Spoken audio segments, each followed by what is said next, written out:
the warm embrace of a summer night in Jahra, Kuwait. A wedding celebration was underway. What was supposed to be a joyous occasion, marking the beginning of a new chapter for a couple, tragically turned into a horrifying spectacle of revenge and sorrow. This story delves into the events surrounding the Jahra wedding fire, an arson attack that claimed the lives of 57 innocent souls and injured around 90 others.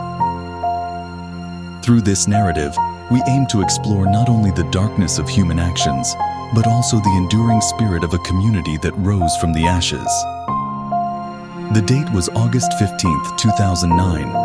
A large tent, adorned with decorations and filled with the laughter and chatter of women and children, stood in Jahra, a symbol of celebration. Unbeknownst to the guests, this night would end in disaster. Nasar Yussef al-Enezi, driven by a deep-seated vengeance against her husband's decision to take a second wife, made a choice that would forever scar the lives of many. As the evening progressed, al-Enezi executed her plan. She doused the tent with petrol, creating a death trap around the unsuspecting guests. With a single match, she ignited the fuel, setting the tent ablaze. The fire rapidly engulfed the structure, leaving little chance for escape. The aftermath was catastrophic, with dozens dead and many more bearing the physical and emotional scars of the tragedy. A swift and thorough investigation was initiated by Kuwaiti authorities. The enormity of the tragedy demanded a comprehensive inquiry, not only to bring justice to the victims and their families, but also to ensure such a devastating event would never occur again. Investigators meticulously gathered evidence from the charred remains of the tent, interviewed survivors and witnesses, and pieced together the sequence of events leading up to the fire. Forensic analysis confirmed the use of petrol as an accelerant, indicating the fire was no accident, but a deliberate act of arson. Surveillance footage and witness testimonies directed authorities towards Nasar Yussef al-Enezi. Al-Enezi's motivations became a focal point of the investigation.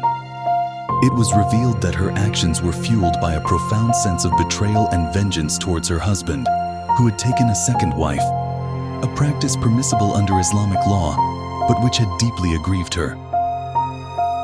The trial of Nasar Yussef al-Enezi was a landmark case in Kuwait, drawing significant public and media attention.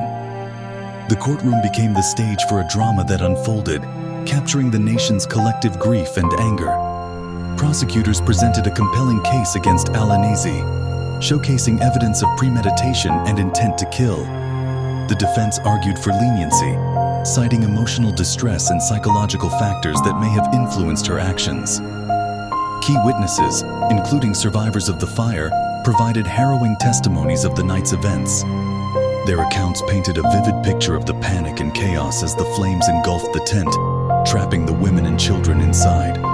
Forensic experts detailed the technical aspects of the arson, while psychologists discussed the possible mindset of al-Enezi. After a trial that gripped the nation, Nasar Yussef al-Enezi was found guilty of premeditated murder. The court sentenced her to death, a verdict that was met with mixed reactions. Some saw it as just retribution for the irreparable harm she caused, while others debated the complexities of justice and the role of mitigating circumstances in such a heinous crime. The conviction of al-Enezi served as a somber conclusion to a tragic chapter in Kuwaiti history. However, it also opened discussions on broader issues such as the social and legal implications of polygamy, the need for improved mental health services, and the measures necessary to prevent future acts of violence stemming from personal vendettas. The Jahra wedding fire and the subsequent trial of Nasar Yussef al-Enezi remain a poignant reminder of the consequences of unchecked vengeance and the importance of seeking peaceful resolutions to personal conflicts.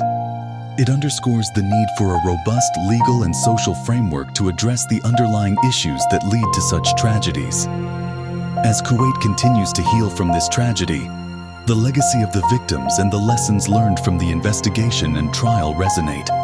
They highlight the crucial balance between justice and compassion, the need for preventative measures, and the importance of fostering a society where such acts of violence are unthinkable.